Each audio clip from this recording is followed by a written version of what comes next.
Madonas novada Bērzaunes pagasta Sauleskalnā bijušajā lauktehnikas teritorijā norit vērienīgi būvniecības darbi. Šeit vietējais uzņēmējs SIA RDN būvē rūpnīcu, kas no mazvērtīgas koksnes, faktiski no koksnes atlikumiem, ražos presētās koksnes paletes. Šo produktu mēs ražosim no mazvērtīgās koksnes, kas varēs aizvietot solīdo koksni, ko izmanto mūsu palešu ražotāji, un šis tirgus, kas Latvijā ir diezgan stipri attīstīts, šobrīd ir pieprasīts produkts. Neapšaubāmi Sauleskalnā tiek izvietota viena no lielākajām investīcijām Madonas novadā. Topošās ražotnes izmaksas, pateicoties arī Eiropas Savienības fondu atbalstam, lēšamas ap 12 miljoniem eiro. Uzņēmējs lepojas, ka šī investīcija ļaus ieviest pilnīgi jaunu, pagaidām vienīgo Baltijas valstīs tehnoloģiju koksnes pārstrādē.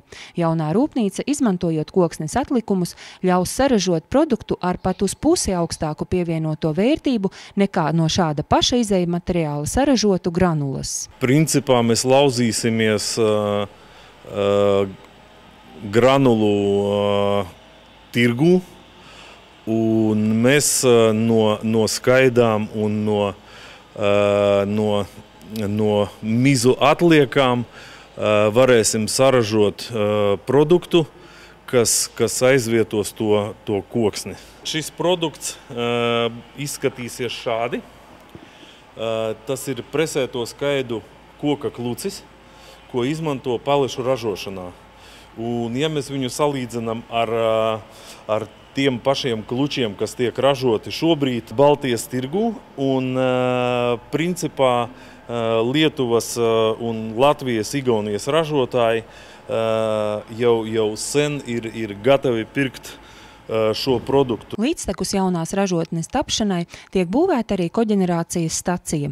Koksnes pārstrāde ir siltumietilpīgs process. Stacija spēj saražot 8 megavatus siltumenerģijas un ap 2 megavatiem elektroenerģijas, no kuriem siltums līdz 2 megavatu apjomam tiks piegādāts arī pagasta iedzīvotājiem.